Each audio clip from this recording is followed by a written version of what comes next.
Casa de Tinieblas presenta Estudio en Escarlata.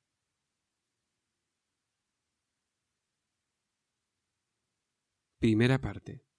Reimpresión de las memorias de John H. Watson, doctor en medicina y exmédico del ejército. 1. El señor Sherlock Holmes. El año 1878 me doctoré en medicina en la Universidad de Londres y me trasladé a Netley con el fin de asistir al curso obligatorio para cirujanos del ejército. Al terminar mis estudios allí, fui destinado al 5º de Fusileros de Northumberland como cirujano auxiliar.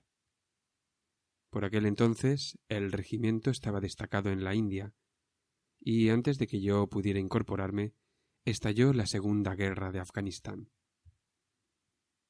Al desembarcar en Bombay, me enteré de que mi unidad había cruzado la frontera y se había adentrado ya en territorio enemigo.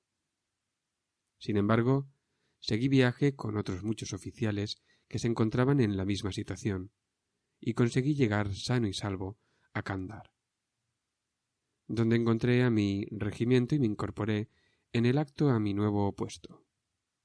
La campaña proporcionó honores y ascensos a muchos, pero a mí solo me trajo desdichas y calamidades. Me separaron de mi brigada y me destinaron al regimiento de Berkshire, con el que participé en la desastrosa batalla de Maiwand. Allí fui herido en el hombro por una bala Jezail, que me destrozó el hueso y me rozó la arteria subclavia. Habría caído en manos de los asesinos Gazis, a no ser por la lealtad y el valor de que dio muestras Murray, mi ordenanza, que me tendió sobre un caballo de carga y logró llevarme a salvo hasta las líneas británicas.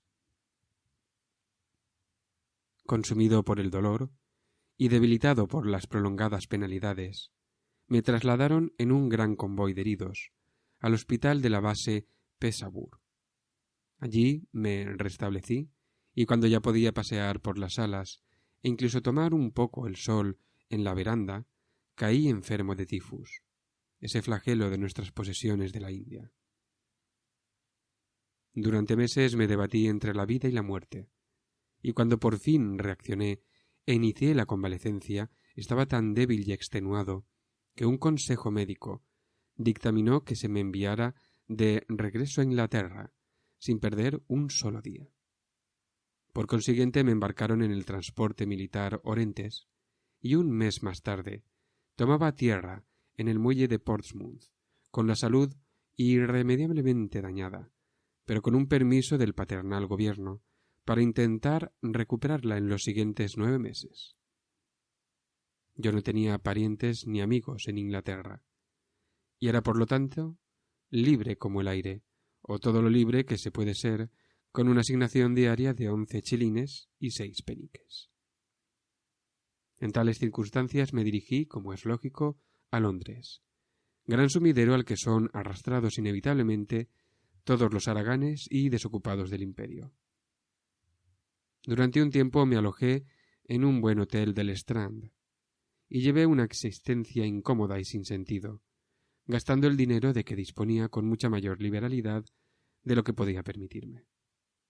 El estado de mis finanzas llegó a ser tan alarmante que pronto comprendí que o abandonaba la metrópoli y me iba a languidecer al campo, o tenía que cambiar por completo mi estilo de vida.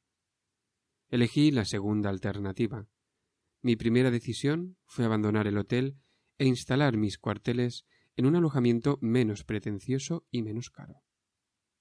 El mismo día que llegué a esta conclusión, estaba en el Criterion Bar, cuando alguien me dio un golpecito en el hombro, y al volverme reconocí al joven Stamford, otrora mi ayudante en el hospital.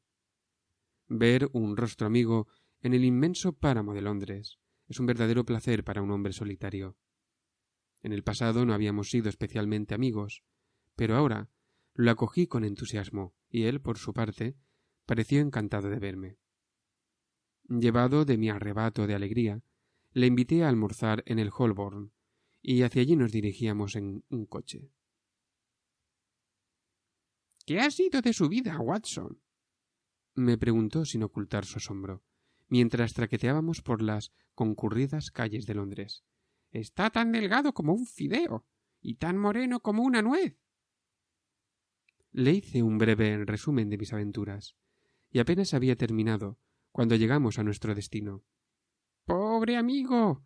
—me dijo él en tono compasivo, tras escuchar mis desdichas. —¿Y qué hace ahora? —Busco alojamiento —respondí. Intento resolver el problema de conseguir habitaciones confortables a un precio razonable. —¡Qué curioso! —observó mi acompañante. —Es usted la segunda persona que me habla hoy en esos términos. —¿Y quién ha sido la primera? —pregunté. —Un colega que trabaja en el laboratorio químico del hospital. Se lamentaba esta mañana de no encontrar a nadie con quien compartir unas bonitas habitaciones que había encontrado y que eran demasiado caras para su bolsillo. —¡Por Júpiter! —grité—, si está buscando de verdad a alguien con quien compartir las habitaciones y los gastos, yo soy su hombre. Prefiero tener un compañero a vivir solo.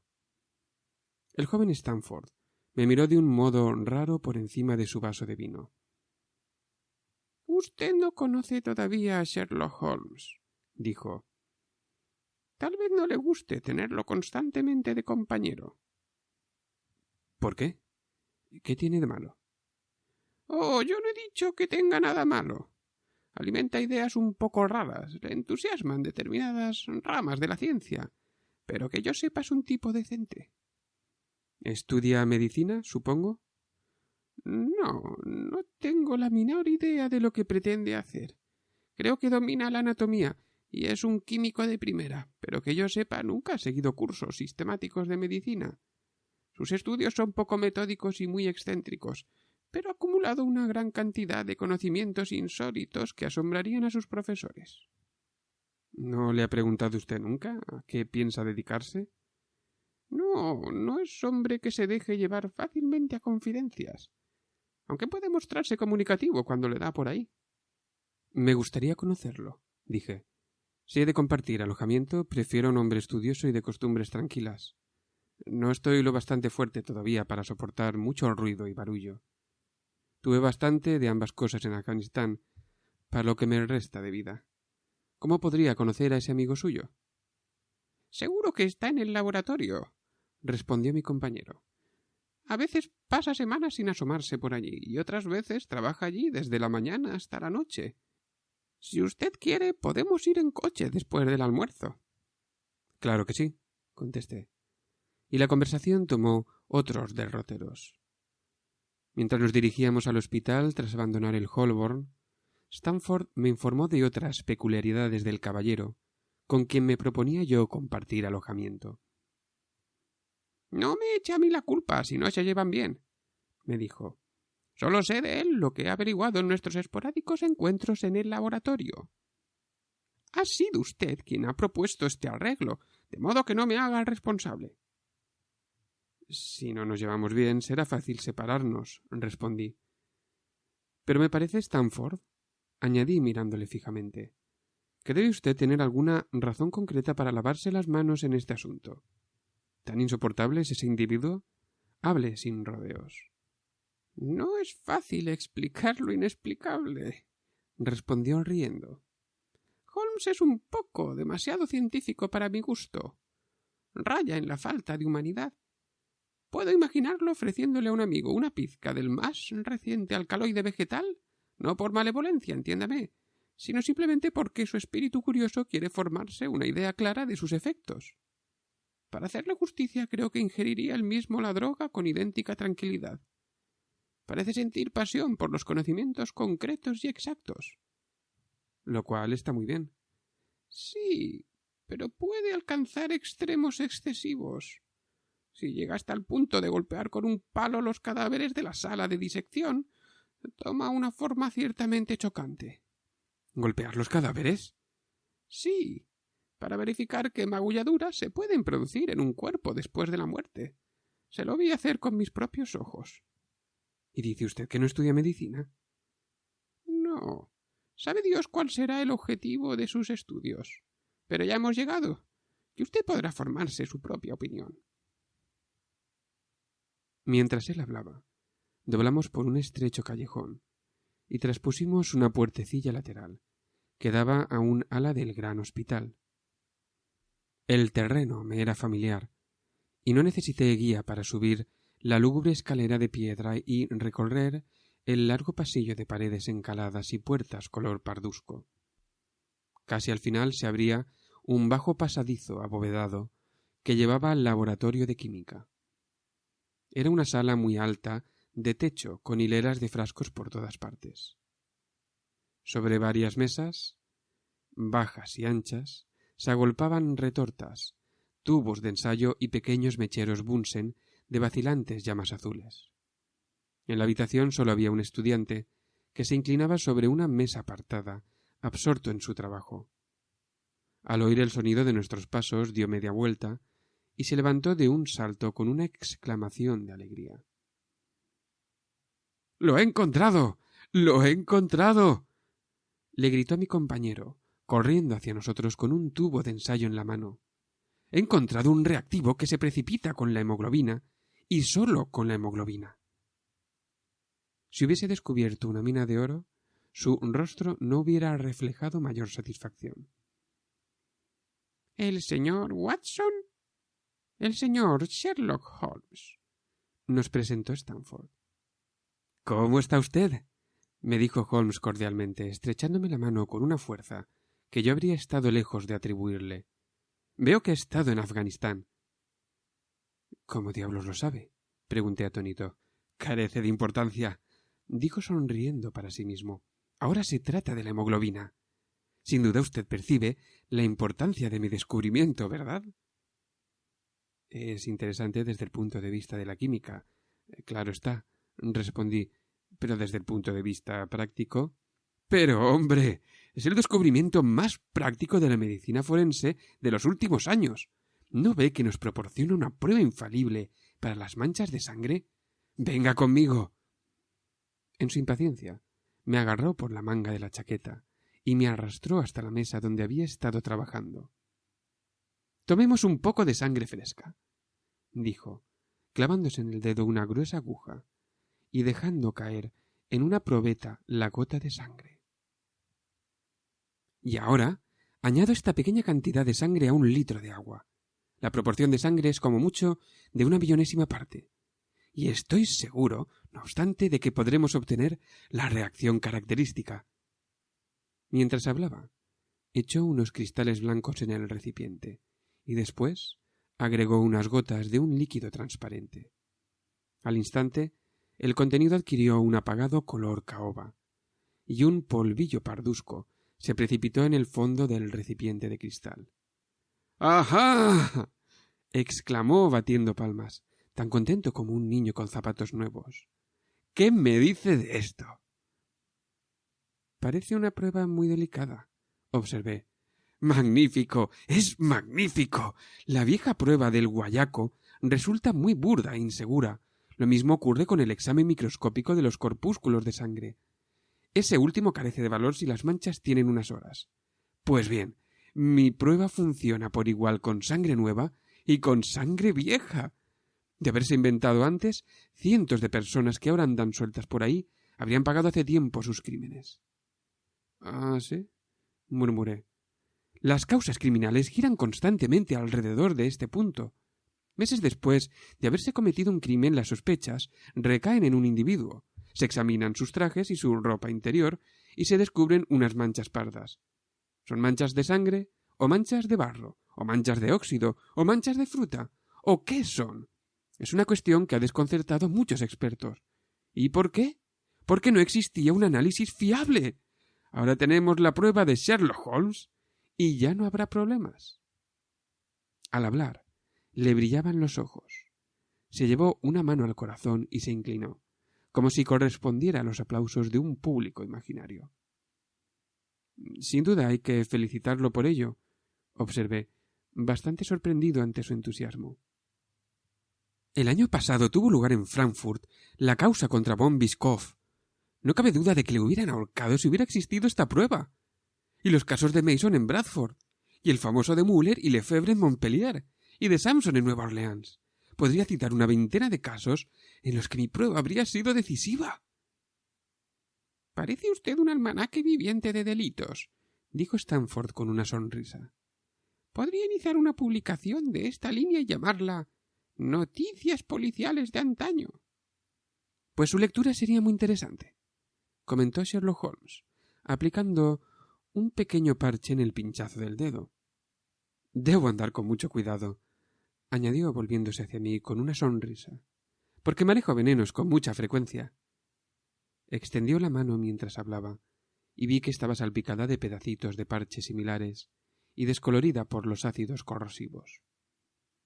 «Hemos venido para tratar un asunto», dijo Stanford, sentándose en un alto taburete de 3 patas y empujando otro con el pie hacia mí. «Mi amigo anda buscando alojamiento, y como usted se lamentó de no encontrar a nadie con quien compartir un alquiler, pensé que lo mejor sería ponerlos en contacto». A Sherlock Holmes pareció encantarle la idea de compartir su alojamiento conmigo. «Tengo echado el ojo a unas habitaciones de Baker Street que nos vendrían que ni pintadas. Espero que no le moleste el olor del tabaco fuerte». «Yo mismo fumo siempre tabaco de la Marina», respondí. «Vamos bien. Suelo llevar conmigo sustancias químicas y a veces hago experimentos. ¿Le molestará esto?» «En absoluto». «Veamos qué otros defectos tengo. A veces me deprimo y no abro la boca durante días. Cuando esto ocurra, no debe pensar que estoy enfadado. Déjeme solo y pronto se me pasará. Y ahora, ¿qué tiene que confesarme usted a mí? Es conveniente que 2 individuos conozcan lo peor del otro antes de vivir juntos». Este interrogatorio de 2º grado me arrancó una sonrisa. «Tengo un cachorrillo», dije, «y me molesta el barullo porque tengo los nervios deshechos. Además me levanto a las horas más intempestivas y soy extremadamente perezoso. Tengo un surtido de vicios distintos cuando me encuentro bien de salud, pero en el presente estos son los principales». «¿Incluye usted el violín en la categoría de barullo?», me preguntó con ansiedad. «Depende de quién lo toque», respondí. «Cuando el violín se toca bien es un placer de dioses. Cuando se toca mal...». «De acuerdo, pues», exclamó, con una alegre sonrisa. «Creo que podemos considerar zanjado el asunto. Si las habitaciones le gustan, claro». «¿Cuándo las veremos?» «Venga a recogerme mañana a las 12 del mediodía. Iremos juntos y cerraremos el trato», me respondió. «De acuerdo, a las 12 en punto», le dije, estrechándole la mano. Le dejamos trabajando con sus productos químicos y regresamos caminando a mi hotel. «Por cierto», pregunté de repente, parándome y dirigiéndome a Stanford, «¿cómo demonios supo que vengo de Afganistán?». Mi compañero sonrió con una enigmática sonrisa. «Esta es precisamente su pequeña peculiaridad», dijo. «Mucha gente se ha preguntado cómo descubre ese tipo de cosas». «Vaya, ¿se trata de un misterio?», exclamé frotándome las manos. «Es muy emocionante. Le estoy reconocido por habernos puesto en contacto. El más apropiado tema de estudio para la humanidad es el hombre, usted ya sabe». «Entonces estudia, Holmes», dijo Stanford al despedirse de mí. «Me parece que le va a resultar un problema peliagudo. Apuesto que él averiguará más cosas que usted de él. Adiós». «Adiós», le respondí, y seguí caminando hacia mi hotel, muy intrigado por el individuo al que acababa de conocer. 2. La ciencia de la deducción. Nos encontramos al día siguiente, como habíamos acordado, e inspeccionamos las habitaciones del número 221B de Baker Street, a las que se había referido en nuestra entrevista. Consistían en 2 cómodos dormitorios y una única sala de estar, espaciosa, ventilada, amueblada con gusto e iluminada por 2 amplias ventanas. Tan satisfactorias eran las habitaciones en todos los aspectos, y tan moderado nos pareció el precio cuando lo dividimos entre 2, que cerramos el trato allí mismo y tomamos inmediatamente posesión de ellas. Aquella misma tarde trasladé mis cosas desde el hotel, y a la mañana siguiente llegó Sherlock Holmes con varias cajas y maletas. Durante un día o dos estuvimos muy ocupados deshaciendo el equipaje y colocando nuestras cosas del mejor modo posible. Hecho esto, empezamos gradualmente a aposentarnos y a adaptarnos a nuestro nuevo entorno. Ciertamente Holmes no era una persona con la que resultara difícil vivir. Sus modales eran tranquilos y sus costumbres regulares. Era raro que estuviera fuera de la casa después de las 10 de la noche, e invariablemente había desayunado y había salido antes que yo me levantara por la mañana. A veces pasaba el día en el laboratorio, a veces en las salas de disección, y en ocasiones dando largos paseos, que al parecer le llevaban a los barrios más bajos de la ciudad. Nada excedía su energía cuando le daba la fiebre del trabajo, pero de tanto en tanto se producía una reacción violenta, y permanecía días enteros tumbado en el sofá de la sala, sin apenas pronunciar palabra ni mover un músculo, desde la mañana hasta la noche. En tales ocasiones advertía yo en sus ojos una mirada tan absorta y ausente, que, si la templanza y la integridad de su vida no me lo hubieran impedido, habría sospechado que era adicto a algún estupefaciente. Con el transcurrir de las semanas, mi interés por Holmes y mi curiosidad por saber cuáles eran los objetivos de su vida se fueron acrecentando y profundizando. Ya su mero aspecto bastaba para atraer la atención del observador menos atento. Medía más de 6 pies y era tan extremadamente delgado que parecía todavía más alto. Sus ojos eran agudos y penetrantes, salvo en los intervalos de sopor a los que he aludido, y su fina nariz aguileña confería a todo su semblante un aire vivaz y decidido. También su barbilla, prominente y cuadrada, revelaba a un hombre resuelto. Aunque sus manos estaban invariablemente manchadas de tinta y cubiertas de marcas causadas por productos químicos, Holmes poseía una extraordinaria delicadeza de tacto, como tuve ocasión de observar con frecuencia al verle manipular sus frágiles instrumentos de trabajo. El lector tal vez me tome por un entrometido impertinente, si le confieso lo mucho que aquel hombre excitaba mi curiosidad y en cuántas ocasiones intenté romper la reserva que mostraba en cuanto le concernía. Sin embargo, antes de emitir un juicio, debe recordar hasta qué punto estaba mi vida vacía de objetivos y cuán pocas cosas atraían mi atención. Mi salud me impedía aventurarme al exterior, a menos que el tiempo fuera excepcionalmente benigno, y no disponía de amigos que vinieran a visitarme y rompieran la monotonía de mi vida diaria. En tales circunstancias, acogí con avidez el pequeño misterio que envolvía a mi compañero, y pasé gran parte de mi tiempo tratando de desvelarlo. No estudiaba medicina. Él mismo, respondiendo a una pregunta mía, había confirmado lo que Stanford ya me dijera sobre esta cuestión. Tampoco parecía haber seguido el tipo de lecturas que pudiera llevarle a licenciarse en ciencias ni en ninguna otra formación académica. Pero era notable el celo que mostraba en determinados estudios, y sus conocimientos, dentro de excéntricos límites, eran tan extraordinariamente amplios y detallados que sus observaciones me asombraban. Sin duda nadie trabajaría con tanto ahínco ni se procuraría una información tan precisa, a menos de perseguir un objetivo concreto. Los lectores poco metódicos se distinguen rara vez por la exactitud de sus conocimientos. Nadie carga su mente de minucias sin tener una buena razón para hacerlo.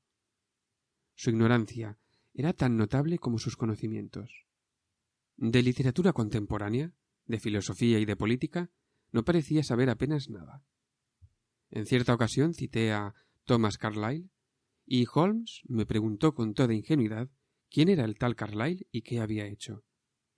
Pero mi sorpresa alcanzó su punto culminante cuando descubrí casualmente que ignoraba la teoría copernicana y la composición del sistema solar. Que a principios del siglo XIX un hombre civilizado pudiera no saber que la Tierra gira alrededor del Sol me parecía un hecho tan insólito que apenas podía darle crédito. «Parece usted estupefacto», me dijo sonriendo ante mi expresión de asombro. Pues bien, ahora que lo sé, haré lo posible por olvidarlo. ¿Olvidarlo? Mire, me explicó. Considero que el cerebro del hombre es originalmente un pequeño desván vacío, que uno debe ir llenando con los enseres que prefiera. El necio mete en él todos los trastos que encuentra, de modo que los conocimientos que podrían serle útiles no disponen de lugar o, en el mejor de los casos, están mezclados con tantas otras cosas que es difícil dar con ellos. Ahora bien, el artesano habilidoso pone mucho cuidado con lo que introduce en su cerebro desván. Solo tendrá las herramientas que puedan ayudarle en su trabajo, pero de éstas tendrá un buen surtido y todas dispuestas en un orden perfecto. Es un error creer que el cuartito tiene paredes elásticas y que puede dilatarse sin límite. Créame, llega un momento en que todo conocimiento añadido supone el olvido de algo que antes sabías. Es, por tanto, de máxima importancia no permitir que datos inútiles desalojen a los útiles. Pero el sistema solar, protesté. ¿Qué diablos me importa a mí? Me interrumpió impaciente. Usted dice que giramos alrededor del Sol. Si girásemos alrededor de la Luna, ello no supondría la más insignificante diferencia para mí o para mi trabajo. Estuve a punto de preguntarle en qué consistía el tal trabajo, pero algo en su actitud me indicó que la pregunta no sería bien recibida. Sin embargo, reflexioné sobre nuestra breve conversación y me esforcé en sacar mis propias deducciones. Él había dicho que no adquiriría ningún conocimiento que no sirviera a su objetivo. Por lo tanto, todo el saber que poseía le era útil. Enumeré mentalmente las variadas cuestiones sobre las que me había demostrado estar excepcionalmente bien informado. Incluso cogí un lápiz y las puse por escrito. Cuando concluí el documento no pude evitar una sonrisa. Decía lo siguiente: Sherlock Holmes. Sus conocimientos. De literatura, ninguno. De filosofía, ninguno. De astronomía, ninguno.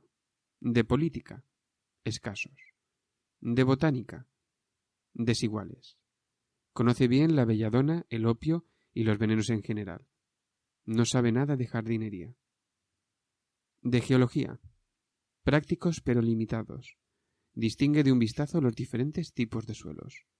Después de sus paseos me ha mostrado las salpicaduras de sus pantalones y, a partir de su color y consistencia, me ha explicado de qué parte de Londres procedían. De química, profundos. De anatomía, precisos pero poco sistemáticos. De literatura sensacionalista, inmensos.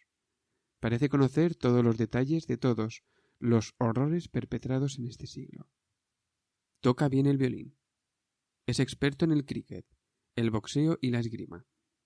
Posee buenos conocimientos prácticos de la ley inglesa. Al llegar a ese punto de mi lista, la tiré desesperado al fuego. Si conciliar todos estos conocimientos y discurrir una profesión en la que se precien es el único modo de averiguar los objetivos de ese individuo, me dije, ya puedo darme por vencido. Veo que antes he aludido a sus facultades para el violín.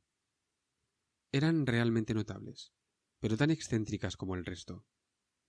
Yo sabía bien que era capaz de ejecutar piezas musicales, y piezas difíciles, porque a petición mía había tocado algunos Lieder de Mendelssohn y otras de mis obras favoritas. Pero si se le dejaba su aire, rara vez ejecutaba verdadera música o intentaba tocar piezas reconocibles. Recostado toda una velada en su sillón, solía cerrar los ojos y pasaba descuidadamente el arco por las cuerdas de su violín, cruzado sobre las rodillas. A veces los acordes eran sonoros y melancólicos, otras fantásticos y alegres.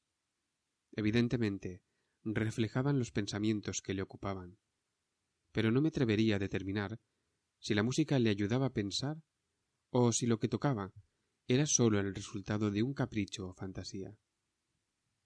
Aquellos solos exasperantes hubieran podido sublevarme, a no ser porque solía rematarlos tocando en rápida sucesión toda una serie de mis piezas preferidas, como leve compensación por haber puesto a prueba mi paciencia. Durante la primera semana no recibimos ninguna visita, y empecé a pensar que mi compañero andaba tan falto de amigos como yo mismo. Pero pronto descubrí que tenía muchas relaciones y en las más distintas capas de la sociedad. Una de ellas era un tipo cetrino, de cara de rata y ojos oscuros, que me fue presentado como el señor Lestrade, y que vino a casa 3 o 4 veces la misma semana. Cierta mañana llegó una jovencita, elegantemente vestida, y se quedó media hora o más. Aquella misma tarde vino un visitante raído, de pelo canoso, con apariencia de buhonero judío, que me pareció muy nervioso, y fue seguido por una anciana de aspecto descuidado. En otra ocasión se entrevistó con mi compañero un caballero de cabello blanco, entrado en años, y en otra un mozo de estación con su uniforme de pana. Cuando uno de esos personajes incalificables hacía acto de presencia, Holmes solía pedirme permiso para utilizar la sala, y yo me retiraba a mi dormitorio. Siempre se disculpaba por ocasionarme molestias. «Tengo que utilizar esta habitación como despacho», me decía, «y estas personas son clientes míos». De nuevo se me presentaba la ocasión de hacerle una pregunta a quemarropa, y de nuevo mi delicadeza me impedía forzar las confidencias de otra persona. En aquel tiempo yo imaginaba que Holmes tenía una razón de peso para no aludir al tema, pero pronto disiparía él mismo esta impresión trayendo la colación por propia iniciativa. Un 4 de marzo, y tengo buen motivo para recordar la fecha, me encontré al levantarme un poco antes de lo habitual con que Sherlock Holmes no había terminado todavía de desayunar. La casera estaba tan acostumbrada a que me levantara tarde que ni había puesto mis cubiertos ni me había hecho el café. Con la irrazonable petulancia de los seres humanos, toqué el timbre y le notifiqué con sequedad que ya estaba listo. Después cogí una revista de encima de la mesa e intenté entretenerme con ella, mientras mi compañero masticaba en silencio su tostada. Uno de los artículos tenía una marca a lápiz junto al encabezamiento, y naturalmente le eché un vistazo. Su título, algo ambicioso, era El libro de la vida, y pretendía demostrar lo mucho que un hombre observador podía aprender mediante un preciso y sistemático examen de cuanto encontraba a su paso. Me pareció una curiosa mezcolanza de ingenio y disparate. El razonamiento era estricto y profundo, pero las conclusiones resultaban rebuscadas y exageradas. El autor pretendía deducir los pensamientos más ocultos de un hombre a partir de un gesto fugaz, la contracción de un músculo o una mirada. Según él, era imposible engañar a un hombre adiestrado en la observación y en el análisis. Sus conclusiones eran tan infalibles como las proposiciones de Euclides, y tan sorprendentes serían sus resultados para los no iniciados que, hasta conocer los procesos mediante los cuales había llegado a estas conclusiones, bien podrían considerarlo un nigromante. A partir de una gota de agua, decía el autor, el hombre que razona con lógica puede inferir la posibilidad de un Atlántico o un Niágara sin haber visto ni haber oído hablar de uno ni de otro. Toda la vida es una gran cadena, cuya naturaleza se nos muestra en cada uno de los eslabones. Como todas las otras artes, la ciencia de la deducción y el análisis sólo puede adquirirse mediante el estudio paciente y prolongado, y no hay vida lo bastante larga para permitir a un mortal alcanzar su grado máximo de perfección. Antes de ocuparse de los aspectos morales y mentales de la materia que presentan las mayores dificultades, el investigador debe empezar por dominar los problemas más elementales. Debe aprender, al encontrarse con otro mortal, a distinguir de una mirada cuál es su pasado y a qué oficio o profesión se dedica. Por muy peril que parezca, este ejercicio agudeza la facultad de observación y le enseña a uno dónde debe mirar y qué debe buscar. Las uñas de las manos, las mangas de la chaqueta, las botas, las rodilleras de los pantalones, las callosidades de los dedos índice y pulgar, la expresión del rostro, los puños de la camisa, cada una de estas cosas revela claramente la profesión de un hombre. Que todas ellas juntas no consignan dar la clave a un investigador competente resulta inconcebible. ¡Qué inefable estupidez! Grité, lanzando la revista encima de la mesa. Jamás en la vida había leído tantas bobadas. ¿De qué se trata?, preguntó Sherlock Holmes. —¿De este artículo? —dije señalándolo con la cucharilla mientras me sentaba a desayunar. —Veo que usted lo ha leído, puesto que lo ha marcado. No niego que está escrito con ingenio y, sin embargo, me exaspera. Se trata evidentemente de la teoría de un desocupado que elucubra esas pequeñas y bonitas paradojas en la reclusión de su propio estudio. No tiene aplicación práctica. Me gustaría encontrarme a ese tipo metido en un vagón de tercera del metro y preguntarle el oficio de sus compañeros de viaje. Apostaría 1000 a 1 contra él. —Perdería usted su dinero —comentó Holmes con calma—. En cuanto al artículo, lo escribí yo mismo. —¿Usted? —Sí. Tengo dotes para la observación y la deducción. Las teorías que he expresado aquí, que a usted le parecen tan quiméricas, son de hecho extremadamente prácticas. Tan prácticas que me dan de comer. —¿De qué modo? —pregunté sin poder contenerme. Bien, tengo una profesión muy personal. Supongo que soy el único que la practica en el mundo. Soy un detective consultor, si usted entiende lo que es esto. Aquí en Londres hay un montón de detectives del gobierno y un montón de detectives privados. Cuando esos señores andan desorientados, acuden a mí, y me las ingenio para ponerlos en la pista acertada. Me suministran todas las pruebas, y generalmente soy capaz, con ayuda de mis conocimientos de la historia del crimen, de indicarles el camino a seguir. Existe un estrecho parecido familiar entre los delitos, y si conoces al dedillo todos los detalles de 1000 de ellos, es raro que no puedas desentrañar el 1001. Lestrade es un detective muy conocido. Hace poco andaba desorientado en un caso de falsificación, y esto fue lo que le trajo hasta aquí. ¿Y los demás? En su mayor parte los envían a agencias privadas de investigación. Son personas, todas ellas, que tienen problemas y necesitan una pequeña orientación. Yo escucho su historia, ellos escuchan mis comentarios, y a continuación me embolso mis honorarios. ¿Pretende decirme que, sin abandonar su habitación, usted puede resolver enigmas que otros hombres no han sido capaces de resolver, a pesar de haber visto todos los detalles por sí mismos? Así es. Tengo una especie de intuición para ello. De vez en cuando se presenta un caso un poco más complejo. Entonces tengo que moverme y ver las cosas con mis propios ojos. Como sabe, poseo gran cantidad de conocimientos especiales que aplico al problema y que facilitan maravillosamente su solución. Las reglas deductivas que expongo en el artículo que ha suscitado su desprecio tienen un valor inconmensurable en mi trabajo práctico. La observación es, en mí, una segunda naturaleza. Usted pareció sorprendido cuando le dije, en nuestro primer encuentro, que venía de Afganistán. Alguien se lo habría dicho, sin duda. Nada de eso. Yo sabía que usted venía de Afganistán. A fuerza de hábito, los pensamientos fluyen tan aprisa por mi mente que llegué a la conclusión sin tener conciencia de los pasos intermedios. Los hay, sin embargo. El curso de mi razonamiento sería: he aquí un caballero con aspecto de médico pero con aire castrense. Se trata, pues, de un médico militar. Acaba de llegar del trópico porque tiene el rostro moreno y ese no es el tono natural de su piel, ya que sus muñecas son blancas.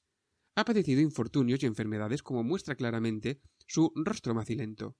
Le han herido en el brazo izquierdo, lo mantiene rígido y en una postura poco natural. ¿En qué lugar del trópico ha podido pasar muchas calamidades y ser herido en el brazo un médico del ejército inglés? Obviamente, en Afganistán. Toda esta secuencia de pensamientos no me llevó ni un segundo. Y entonces comenté que usted venía de Afganistán, y le dejé asombrado. Tal como lo cuenta, parece muy sencillo, dije sonriendo. Me recuerda al Dupin de Edgar Allan Poe. No imaginaba que tales individuos pudieran existir fuera de las novelas. Sherlock Holmes se levantó y encendió su pipa. Sin duda usted cree hacerme un cumplido al compararme con Dupin, arguyó. Pero en mi opinión Dupin no valía gran cosa. Ese truco suyo de irrumpir en los pensamientos de sus amigos con una observación pertinente tras un cuarto de hora de silencio es realmente muy artificioso y superficial.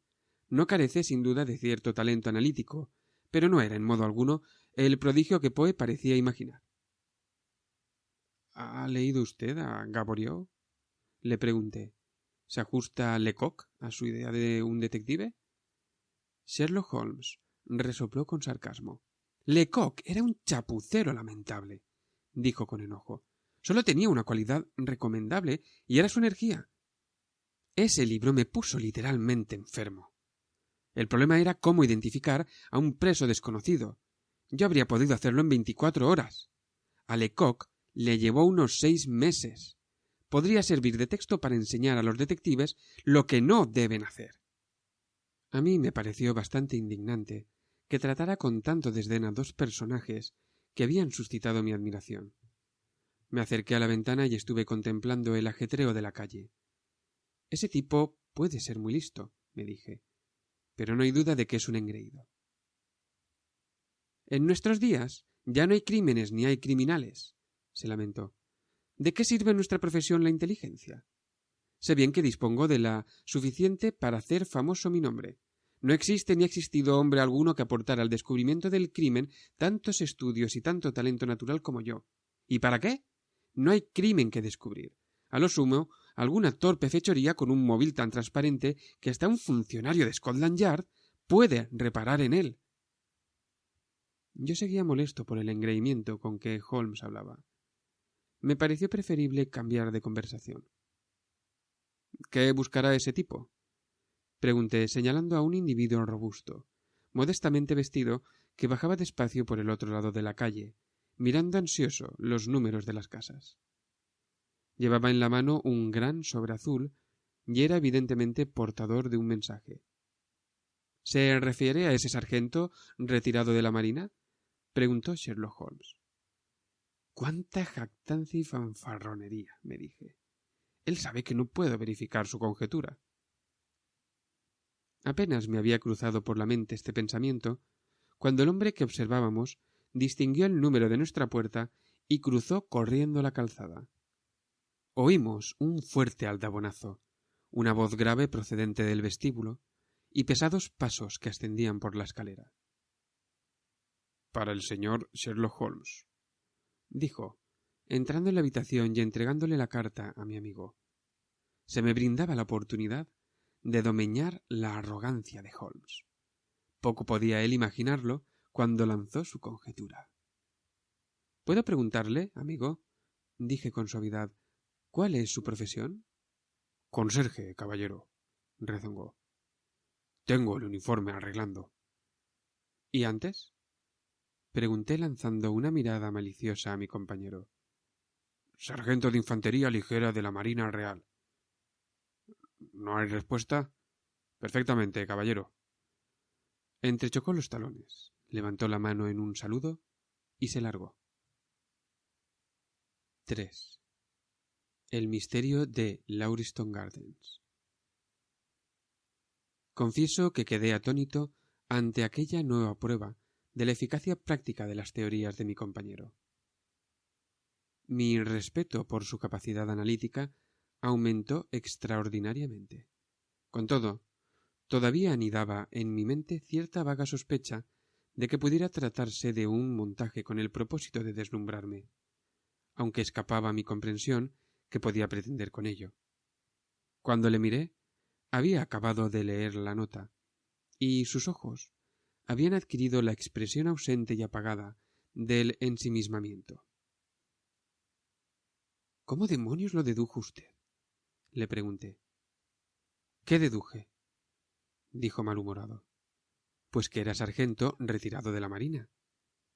—No tengo tiempo para fruslerías —respondió con brusquedad, y añadió con una sonrisa—. Disculpe mi descortesía. Han roto el curso de mis pensamientos. Pero tal vez de lo mismo. Así pues, ¿de verdad no ha sido capaz de ver que ese individuo era un sargento de marina? Claro que no. Era más fácil darse cuenta de ello que explicar cómo me di cuenta yo. Si a usted le pidieran que probara que 2 más 2 son 4, tal vez se viera en apuros, y sin embargo, está seguro del hecho.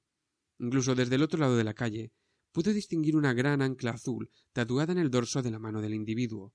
Eso olía a mar, pero su porte era militar y llevaba las patillas reglamentarias. Ya tenemos, pues, al marino. Era un hombre con ciertas ínfulas y ciertos aires de mando. Habrá usted observado lo erguida que mantenía la cabeza y cómo balanceaba el bastón. Un hombre sólido, respetable, de mediana edad. Todo indicaba que había sido sargento. —¡Asombroso! —grité.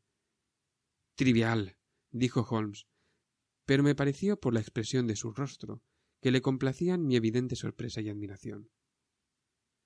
Acababa de decir que ya no había criminales. Al parecer estaba equivocado. Vea esto. Y me tendió la nota que había traído el mensajero. —¡Dios mío! —exclamé tras echarle una ojeada—. ¡Es terrible! —Parece salirse un poco de lo común —observó Holmes sin perder la calma—. ¿Le importaría leérmela en voz alta? La carta que leí decía: Mi querido señor Sherlock Holmes, esta noche ha tenido lugar un feo asunto en el número 3 de Lauriston Gardens, junto a Brixton Road. Al hacer la ronda, nuestro policía vio allí una luz hacia las 2 de la madrugada, y como la casa está deshabitada, sospechó que pasaba algo. Encontró la puerta abierta, y en el salón de la parte delantera, sin amueblar, descubrió el cadáver de un caballero bien vestido, que llevaba en el bolsillo unas tarjetas con el nombre Enoch J. Drever, Cleveland, Ohio, Estados Unidos. No han robado nada, ni hay indicios de cómo ese hombre pudo encontrar la muerte. Hay manchas de sangre en la habitación, pero el cuerpo no presenta ninguna herida. No entendemos qué hacía la víctima en la casa vacía. De hecho, todo el asunto es un galimatías. Si puede pasar usted por aquí en cualquier momento, antes de las 12, le estaré esperando. He dejado las cosas in statu quo hasta tener noticias suyas. Si le fuera imposible venir, le proporcionaría datos más precisos y consideraría una gran gentileza por su parte que me favoreciera con su opinión. Su atentísimo Tobias Gregson. Gregson es el tipo más listo de Scotland Yard, comentó mi amigo. Él y Lestrade constituyen lo mejorcito de una panda de ineptos. Ambos son rápidos y enérgicos, pero espantosamente convencionales. Además, no se pueden ver ni en pintura. Sienten tantos celos uno del otro como un par de bellezas profesionales. Será divertido este caso si los dos se ponen a seguir la pista. Yo estaba atónito al ver la calma con que Holmes desgranaba sus comentarios. —Creo que no hay momento que perder —exclamé—. ¿Desea que vaya a pedir un coche? No estoy seguro de querer ir. Soy el tipo más irremediablemente perezoso del mundo. Bueno, cuando me da por ahí, porque en ocasiones puedo ser bastante activo. Pero si es precisamente la oportunidad que tanto esperaba. ¿Qué supondrá eso para mí, querido amigo? Aun admitiendo que resuelva el caso, puede tener la certeza de que Gregson, Lestrade y compañía se atribuirán todo el mérito. Son las consecuencias de actuar en privado. Pero suplica su ayuda. Sí, sabe que soy mejor que él, y lo reconoce ante mí, pero se cortaría la lengua antes que confesarlo ante otros. De todos modos, podemos ir a echar un vistazo. Trabajaré por mi cuenta. Así al menos podré reírme un poco de ellos si no saco otro provecho. ¡Vamos! Se puso aprisa el gamán, y empezó a moverse de un lado a otro con una energía que daba muestras de que había dejado atrás su anterior crisis de apatía. —Coja su sombrero —me dijo—. ¿Quiere que vaya con usted? Si no tiene nada mejor que hacer, sí. Un minuto más tarde estábamos ambos en el interior de un cabriolé que el cochero conducía a toda prisa hacia Brixton Road. Era una mañana nublada y con niebla, y un velo de color apagado pendía sobre los tejados de las casas, cual un reflejo del barro que debajo cubría las calles. Mi compañero estaba del mejor humor del mundo, y parloteaba acerca de los violines de Cremona y las diferencias entre un Stradivarius y un Amati. Yo me mantuve callado, porque aquel tiempo gris y lo melancólico del asunto que nos ocupaba me deprimían el ánimo. —No parece prestar usted mucha atención al caso que tiene entre manos —le dije por fin, interrumpiendo sus disquisiciones musicales. —Faltan datos —me respondió—. Es un error garrafal teorizar sin disponer todavía de todas las pruebas. Altera el juicio. —Pronto tendrá usted sus datos —observé señalando con el dedo—. Estamos en Brixton Road, y si no me equivoco mucho, esta es la casa. —Sí que lo es. —¡Pare, cochero, pare! Estábamos todavía a unas 100 yardas, pero insistió en que bajáramos y terminamos el camino a pie. El número 3 de Lauriston Gardens tenía un aspecto sórdido y maléfico. Formaba parte de un grupo de 4 casas, un poco alejadas de la calle, 2 ocupadas y 2 vacías. Estas últimas tenían 3 hileras de ventanas desnudas y sin adornos, salvo aquí y allá unos letreros de «se alquila», extendidos como una catarata sobre los mugrientos cristales.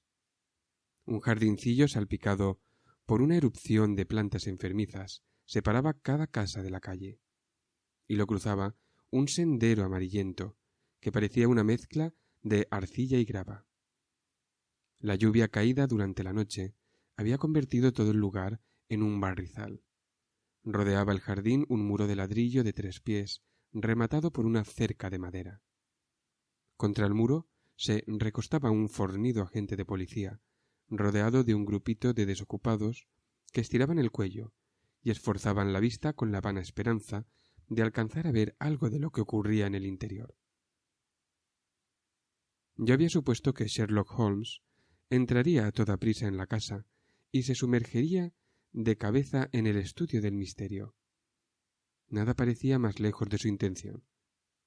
Con un aire displicente que, dadas las circunstancias, consideré rayano en la afectación, anduvo arriba y abajo por la acera, mirando distraídamente el suelo, el cielo, las casas de enfrente y las hileras de verjas.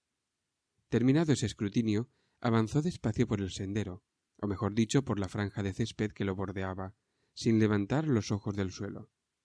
Se detuvo 2 veces, y en una ocasión le vi sonreír y le oí lanzar un grito de satisfacción. Había muchas huellas de pisadas en el húmedo suelo de arcilla, pero como los policías habían ido y venido por el sendero, yo no entendía que mi amigo esperara sacar algo de allí. Había tenido, no obstante, pruebas tan extraordinarias de la agudeza de sus facultades perceptivas, que no dudaba fuera él capaz de ver muchas cosas que para mí estaban ocultas. En la puerta de la casa nos encontramos con un hombre alto, pálido, de pelo rubio, con un cuaderno en la mano, que se abalanzó hacia nosotros y estrechó efusivamente la mano de mi compañero. «¡Cuánto le agradezco que haya venido!», dijo. «Lo he dejado todo tal como estaba». «Excepto esto», replicó Holmes, indicando el sendero. «Ni el paso de una manada de búfalos hubiera ocasionado mayores destrozos. Claro que usted habría sacado ya sus conclusiones, Gregson, antes de permitir que esto ocurriera». «He estado muy ocupado en el interior de la casa», dijo evasivamente el detective. «Está también aquí mi colega, el señor Lestrade. Pensé que él cuidaría de ese detalle». Holmes me miró y enarcó las cejas con sarcasmo. «Con 2 hombres como usted y Lestrade en la brecha, no restará gran cosa que descubrir a una tercera persona», dijo. Gregson se frotó las manos, satisfecho de sí mismo. «Creo que hemos hecho cuanto era posible hacer», respondió. «Sin embargo, es un caso extraño, y sé que a usted le gustan estas cosas».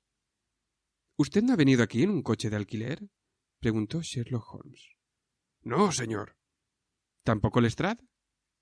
«No, señor». «En tal caso, vayamos a examinar la habitación». Tras este comentario incongruente, Holmes entró en la casa a zancadas, seguido por Gregson, en cuyo rostro se reflejaba el asombro. Un corto pasillo, polvoriento y con el entarimado gastado, llevaba a la cocina y a la despensa. 2 puertas se abrían a uno y otro lado. Era obvio que una de ellas llevaba cerradas semanas, la otra correspondía al comedor, y allí había tenido lugar el misterioso crimen. Holmes entró, y yo le seguí con esa opresión en el pecho que provoca la presencia de la muerte. Era una habitación grande y cuadrada, que parecía todavía más espaciosa debido a la ausencia total de muebles. Un papel vulgar y chillón ornaba las paredes, pero estaba cubierto de manchas de humedad, y en algunos puntos se había desprendido y colgaba a tiras, dejando al descubierto el revoco amarillo. Frente a la puerta había una aparatosa chimenea, coronada por una repisa de mármol blanco de imitación. En una esquina de la repisa sobresalía el cabo de una vela roja. La única ventana estaba tan sucia que la luz era tenue e imprecisa, y lo teñía todo de un gris apagado. intensificado por la espesa capa de polvo que recubría la habitación entera. En todos estos detalles reparé más tarde. En aquellos momentos mi atención se centró en la solitaria, macabra e inmóvil figura que yacía sobre el entarimado, con los ojos ciegos y vacíos fijos en el techo descolorido. Era la figura de un hombre de 43 o 44 años, de mediana estatura, ancho de hombros, con encrespado y rizado cabello negro y una barba corta. Vestía levita, un chaleco de paño grueso, pantalones de color claro y camisa de cuello y puños inmaculados. A su lado, en el suelo, había un sombrero de copa bien cepillado y en buen estado.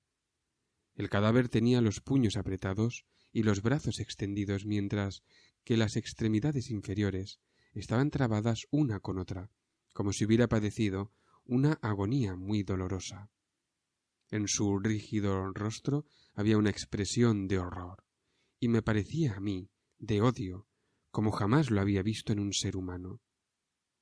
Esa maligna y terrible contorsión, unida a la estrecha frente, la nariz aplastada y el prognatismo de la mandíbula, daba al cadáver un curioso aspecto simiesco, acentuado por su postura retorcida y forzada. He visto la muerte bajo muchas formas, pero nunca con una apariencia tan terrible como en aquella habitación sucia y oscura que daba a una de las principales arterias del Londres suburbano. Lestrade, tan flaco y parecido a un hurón como siempre, estaba de pie en el umbral y nos saludó a mi compañero y a mí. «Este caso armará mucho ruido», comentó. «Supera todo lo que he visto y no he nacido ayer». «¿No hay ninguna pista?», inquirió Gregson. «Ninguna en absoluto», respondió Lestrade. Sherlock Holmes se aproximó al cuerpo y, arrodillándose a su lado, lo examinó con atención. «¿Están seguros de que no tiene ninguna herida?», preguntó, mientras señalaba las numerosas gotas y manchas de sangre que rodeaban el cadáver.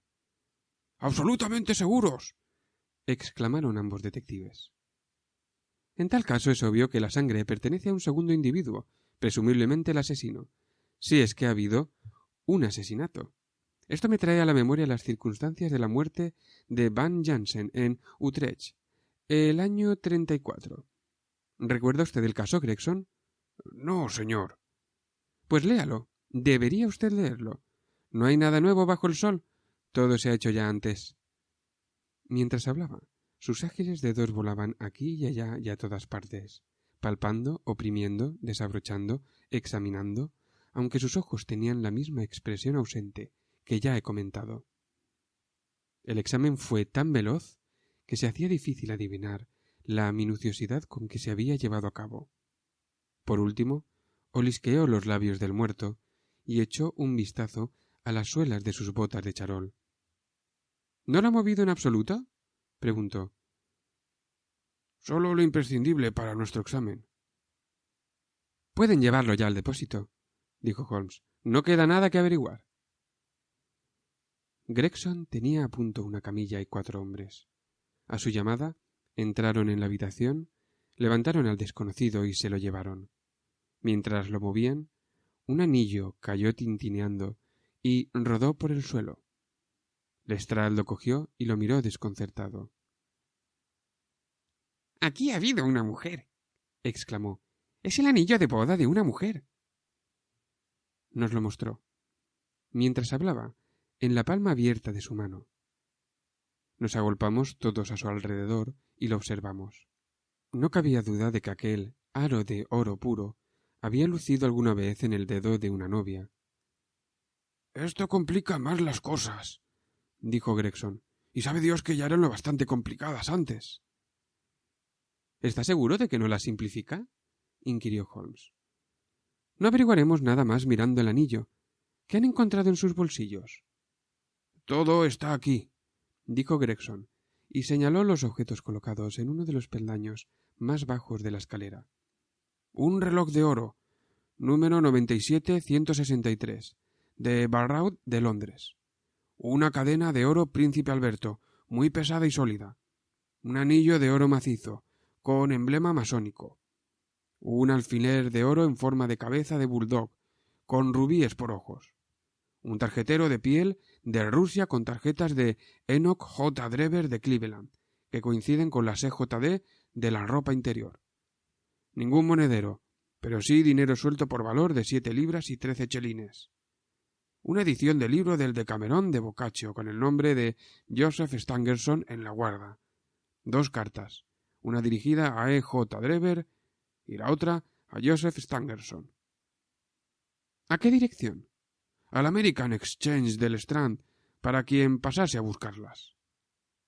Ambas son de la Guion Steamship Company y hacen referencia a la salida de sus barcos desde Liverpool. Es obvio que este desdichado estaba a punto de regresar a Nueva York. ¿Han hecho alguna averiguación del tal Stangerson?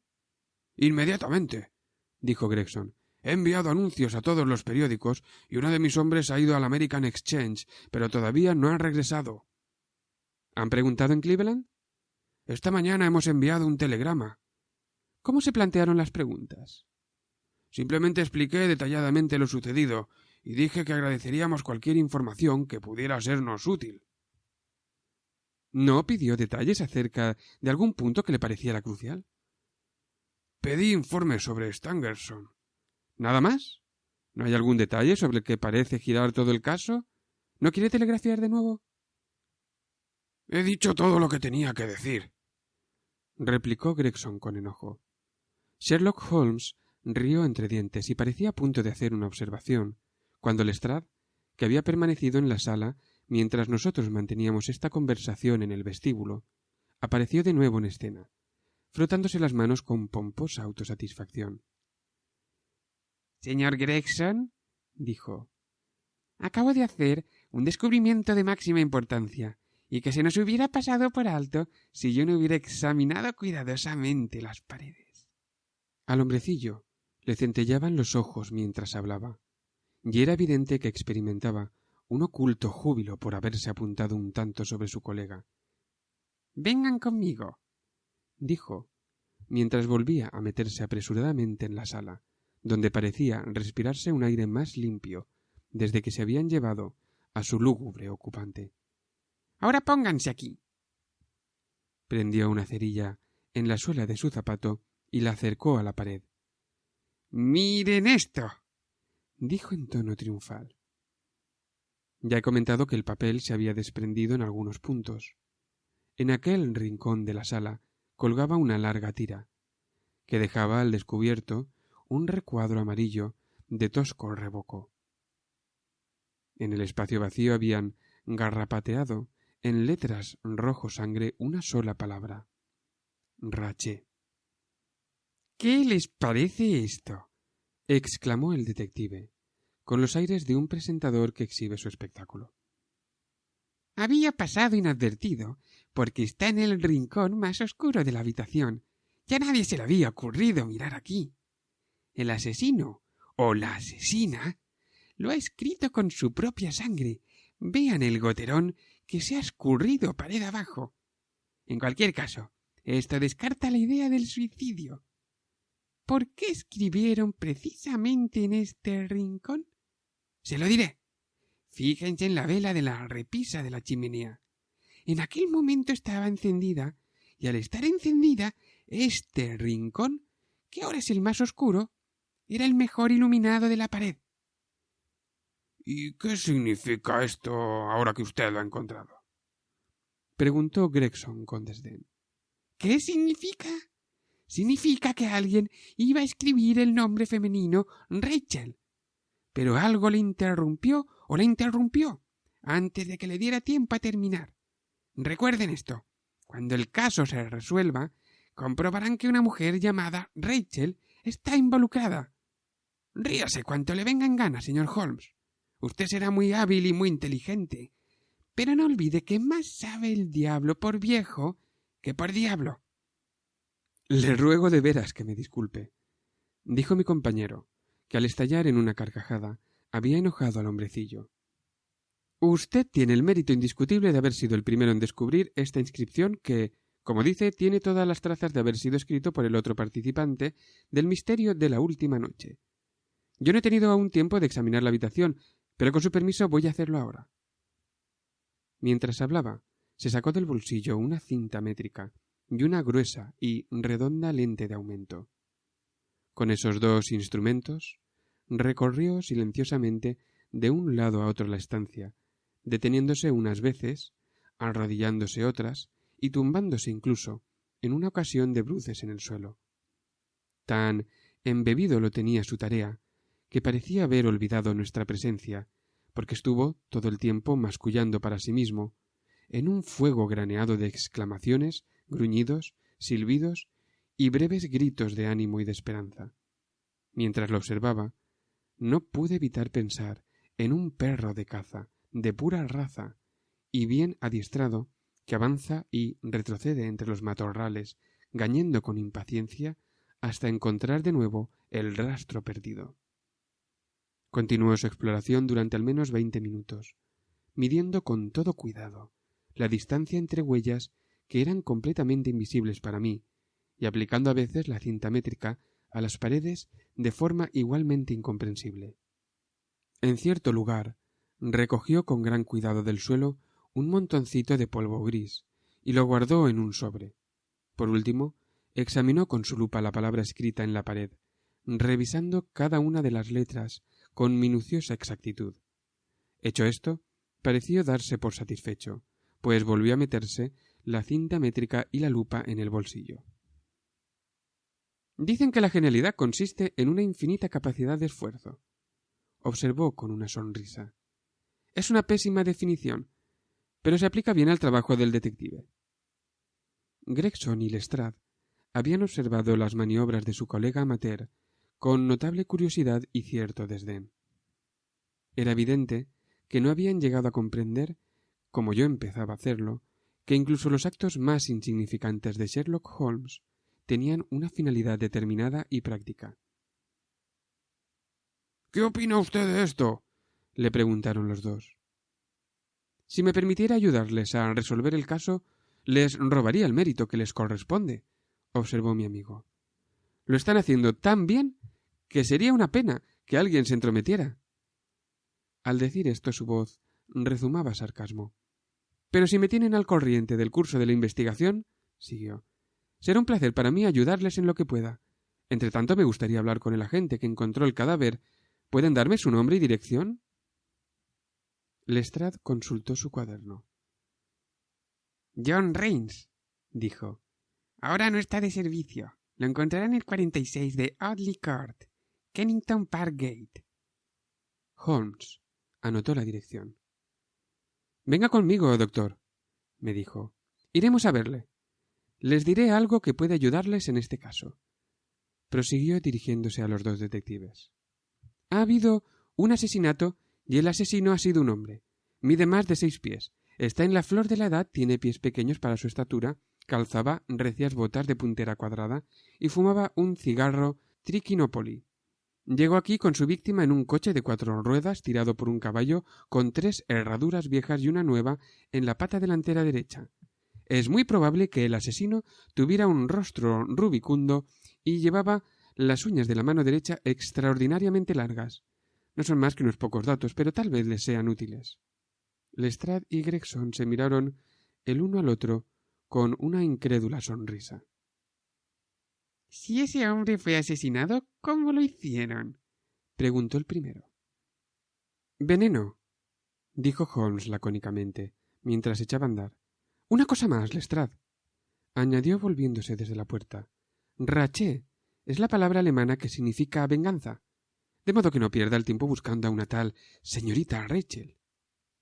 Y tras este dardo imprevisto, lanzado a la manera de los jinetes partos en su huida, se marchó, dejando boquiabiertos a sus espaldas a los dos rivales.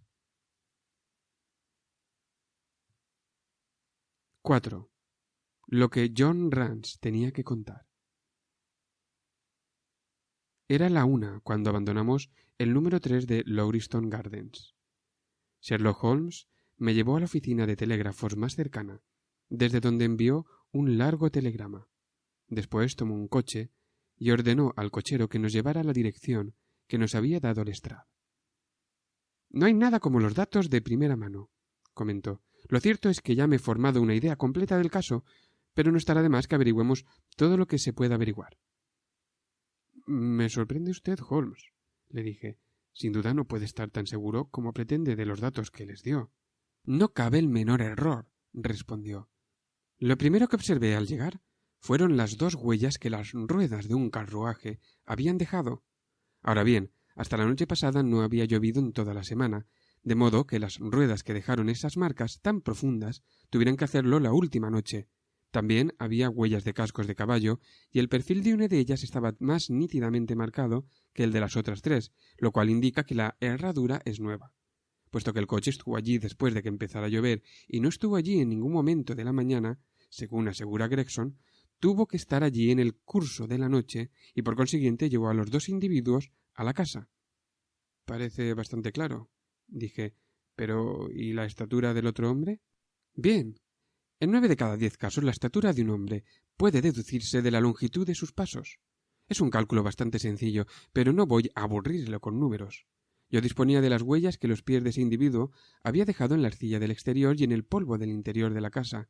Además, había un medio de verificar mi cálculo. Cuando un hombre escribe en la pared, suele hacerlo instintivamente a la altura de los ojos.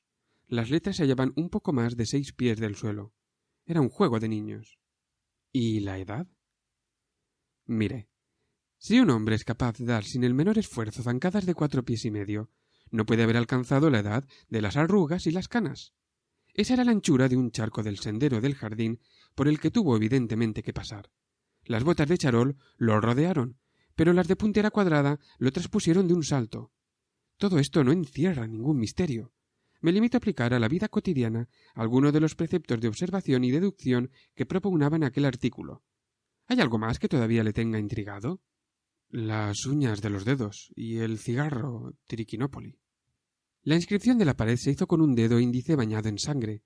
Gracias a mi lupa observé que al hacerlo habían rayado el enlucido, lo cual no habría ocurrido si el hombre hubiera llevado las uñas cortas. Recogí un poco de ceniza esparcida por el suelo. Era de color oscuro y formaba escamas. Solo un cigarro Triquinópoli produce ese tipo de ceniza. He hecho un estudio sobre las cenizas de tabaco. De hecho, he escrito una monografía sobre el tema. Me vanaglorio de poder identificar de una ojeada las cenizas de las distintas marcas de cigarro y tabacos.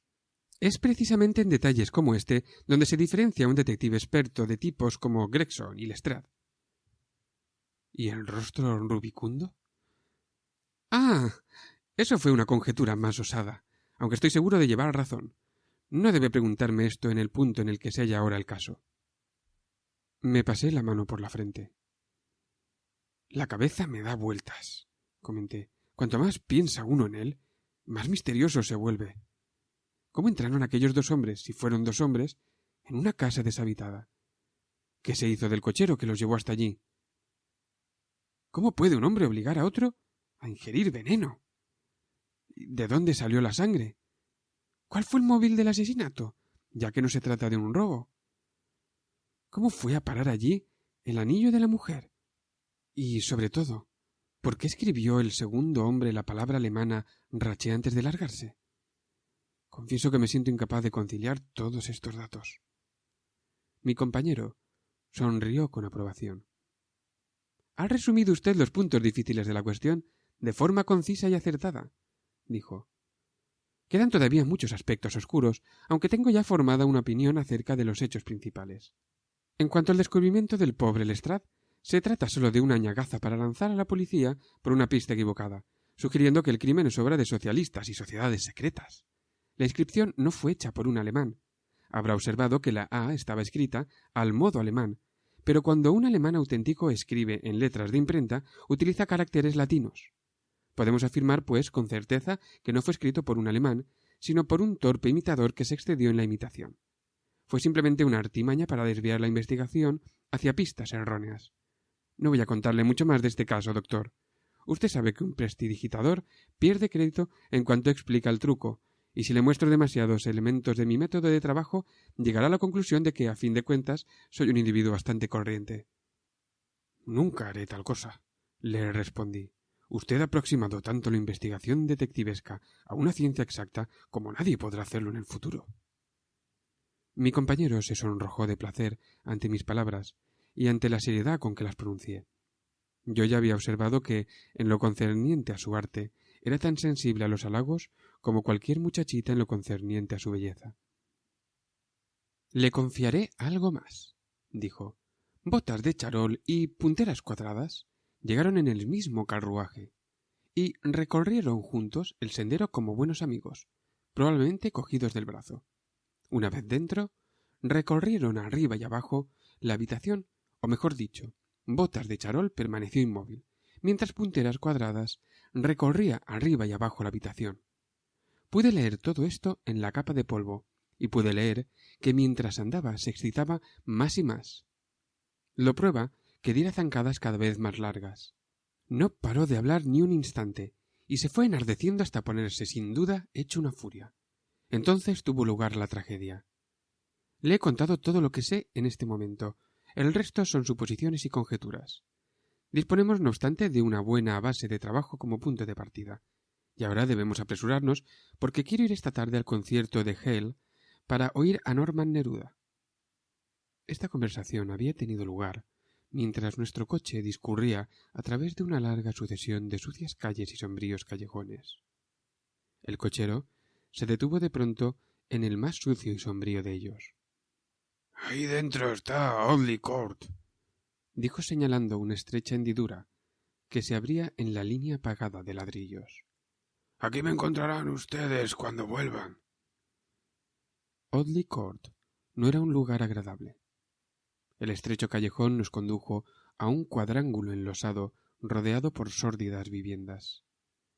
Nos abrimos paso entre grupos de niños sucios y cuerdas con sábanas descoloridas tendidas a secar antes de llegar al número 46, cuya puerta ostentaba una chapita de bronce donde estaba grabado el apellido Rance. Al preguntar, nos dijeron que la gente estaba en la cama y nos hicieron pasar a una salita que había en la entrada para que le esperásemos allí. Apareció poco después y parecía un poco molesto porque hubiéramos perturbado su sueño. «Presenté mi informe en comisaría», dijo. Holmes se sacó medio soberano del bolsillo y jugueteó con él meditabundo. «Pensamos que nos gustaría oírlo todo de sus propios labios», dijo.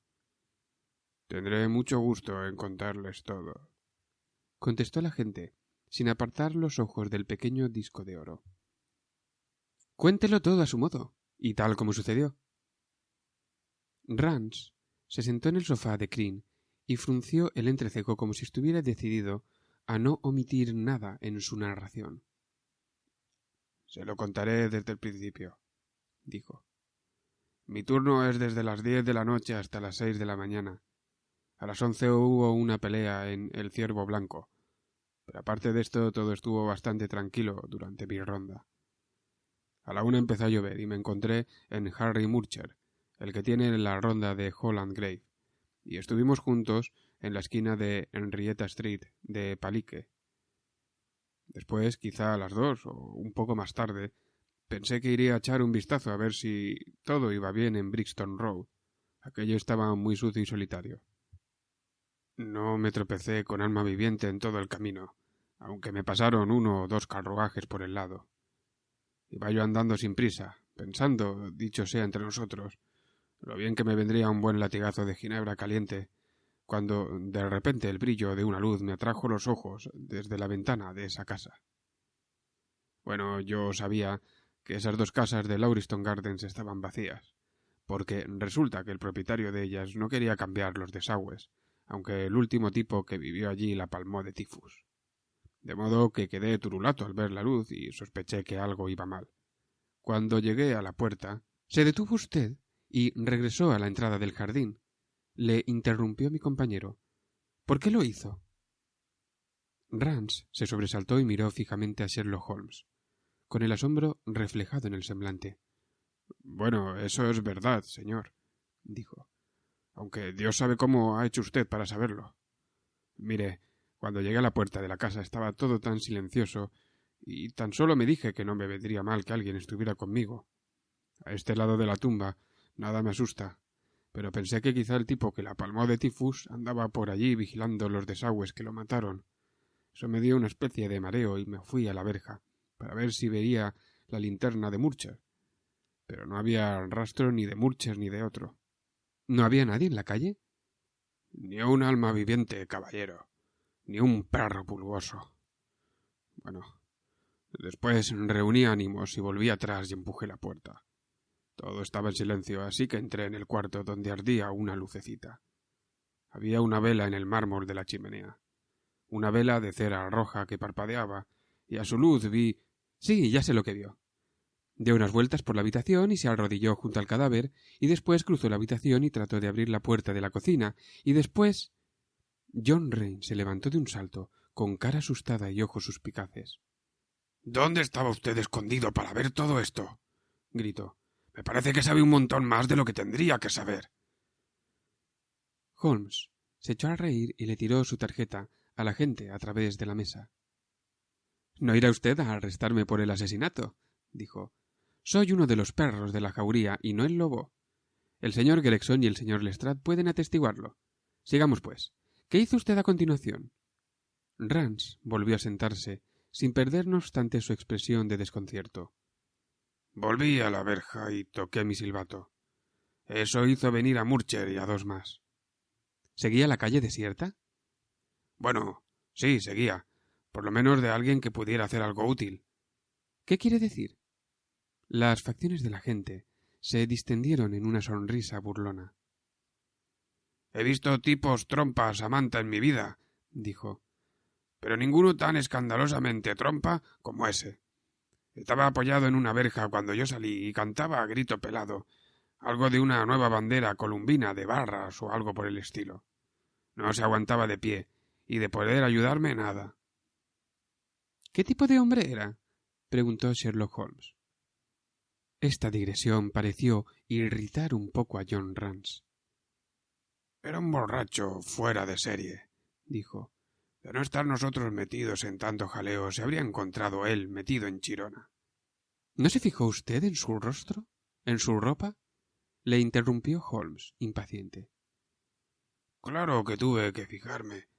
Si tuve que aguantarlo, yo y Murcher entre los dos, para que no se cayera. Era un tío larguiducho, con la cara roja, con la parte de abajo cubierta. Esto me basta, exclamó Holmes. ¿Y qué fue de él? Ya teníamos bastante trabajo sin ocuparnos de él, dijo el policía en tono ofendido. Seguro que se las arregló para llegar a su casa sin problemas. ¿Cómo iba vestido? Con un gabán marrón. ¿Llevaba un látigo en la mano? ¿Un látigo? No. Debió dejarlo dentro, rezongó Holmes. ¿Y después de esto, no oyeron ni vieron pasar un carruaje? No. Aquí tiene su medio, soberano, dijo mi compañero levantándose y cogiendo el sombrero. Mucho me temo, Rance, que usted no ascenderá en el cuerpo. Debería utilizar para algo más que como adorno esta cabeza que sostiene sobre los hombros. La última noche pudo ganarse los galones de sargento. El individuo que sostuvo entre sus brazos es el hombre que tiene la clave de este misterio y al que andamos buscando. De nada sirve discutir ahora, pero le aseguro que es así. Vámonos, doctor. Anduvimos juntos hacia el coche, dejando a nuestro informador incrédulo, pero obviamente inquieto. ¡Pobre idiota!, rezongó Holmes con acritud, mientras regresábamos a casa. Pensar que tuvo un golpe de suerte tan extraordinario y que no supo sacarle provecho. Sigo sin acabar de entender nada. Cierto que la descripción del hombre encaja con la idea que usted tenía del segundo participante en el misterio. Pero ¿por qué tuvo que regresar a la casa? No parece la conducta propia de un criminal. El anillo, amigo mío, el anillo. Por eso volvió. Si no tenemos otra forma de pillarlo, siempre podremos utilizar el anillo como cebo. Lo atraparé, doctor. Le apuesto doble contra sencillo a que lo atraparé. Y a usted le estoy muy agradecido por todo. De no ser por usted, no habría salido de casa y me hubiera perdido el estudio del caso más interesante con que me he encontrado. Estudio en escarlata, ¿no? ¿Por qué no utilizar un poco la jerga artística? En la madeja incolora de la vida encontramos la hebra escarlata del asesinato, y nuestro deber consiste en desenredarla, separarla de las restantes y sacar a la luz hasta el menor de sus detalles. Y ahora a comer, y luego a Norman Neruda. Su ejecución y su forma de pulsar las cuerdas son maravillosas. ¿Cuál es la piececita de Chopin que toca tan estupenda? Y aquel sabueso aficionado siguió gorjeando cual una alondra, reclinado en el asiento del coche, mientras yo meditaba acerca de las múltiples facetas del alma humana. 5. Nuestro anuncio atrae a un visitante. Nuestras actividades matinales habían sido excesivas para mi delicada salud, y por la tarde estaba exhausto. Después de que Holmes se fuera al concierto, me tumbé en el sofá e intenté dormir un par de horas. Fue inútil. Mi mente estaba demasiado excitada por todo lo ocurrido, y en ella se agolpaban las más extrañas fantasías y conjeturas. Cada vez que cerraba los ojos, veía ante mí los crispados rasgos del hombre asesinado. La impresión que me había producido aquel rostro era tan siniestra que se me hacía difícil no sentir cierta gratitud por quien lo había borrado de la faz de la tierra. De haber facciones que reflejaran los vicios más detestables, estas eran, sin dudas, las de Enoch J. Drever, de Cleveland. Sin embargo, yo reconocía que debía hacerse justicia y que la depravación de la víctima no implicaba que la ley dejara impune al asesino. Cuantas más vueltas le daba, más sorprendente me parecía la hipótesis de mi compañero de que aquel hombre había sido envenenado. Recordaba que le había olisqueado los labios, y no me cabía duda de que había detectado algo que le hizo concebir esta idea. Además, si no había sido un veneno que había causado la muerte de aquel hombre que no tenía heridas ni marcas de estrangulamiento. Pero, por otra parte, de quién era la sangre que cubría el suelo, no había señales de lucha, ni la víctima tenía un arma con la que hubiera podido herir a su antagonista. Mientras no se resolvieran todas estas cuestiones, me parecía que dormir no iba a ser cosa fácil, ni para Holmes ni para mí. La calma y la seguridad en sí mismo que él mostraba me convencieron de que ya había forjado una teoría que explicaba todos los hechos, pero no tenía la más remota idea de cuál podía ser. Holmes regresó muy tarde, tan tarde que comprendí que el concierto no le podía haber ocupado todo ese tiempo. La cena ya estaba servida antes de que él apareciera. «Ha sido magnífico», dijo mientras tomaba asiento. «¿Recuerda usted lo que dice Darwin sobre la música?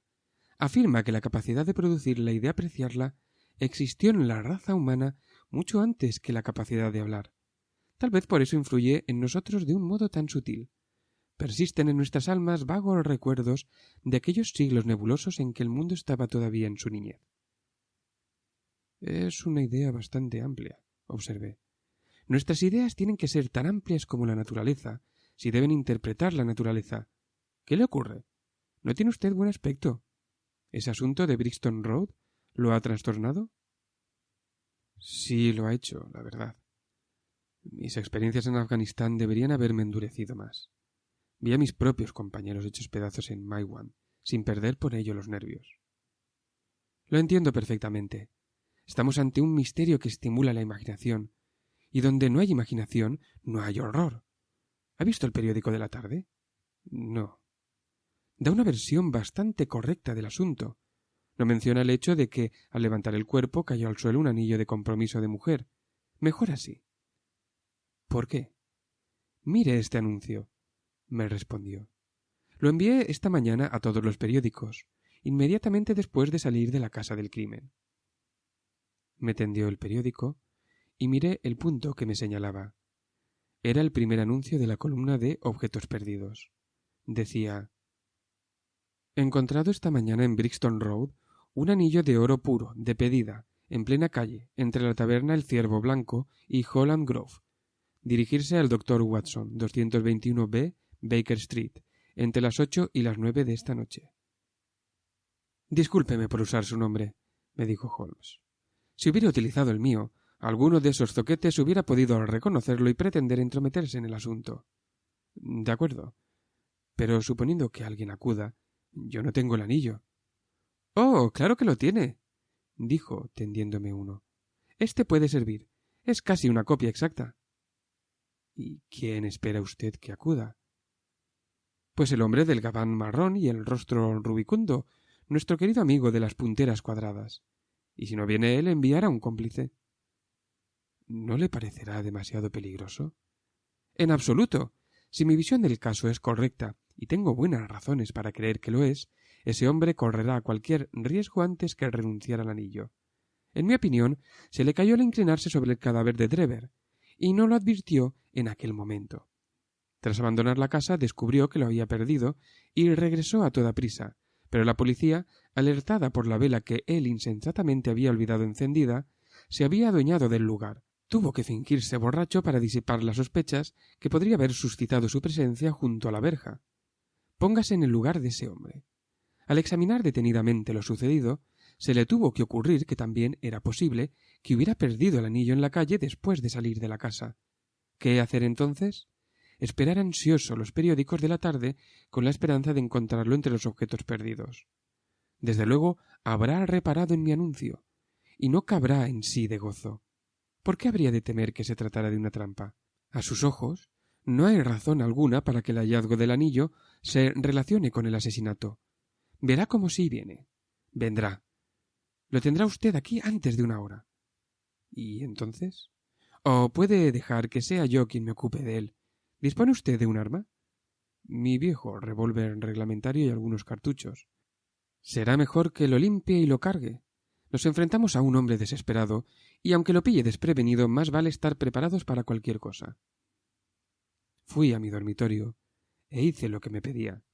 Cuando regresé con el revólver, había quitado la mesa, y Holmes se entregaba a su ocupación favorita, rascar las cuerdas de su violín.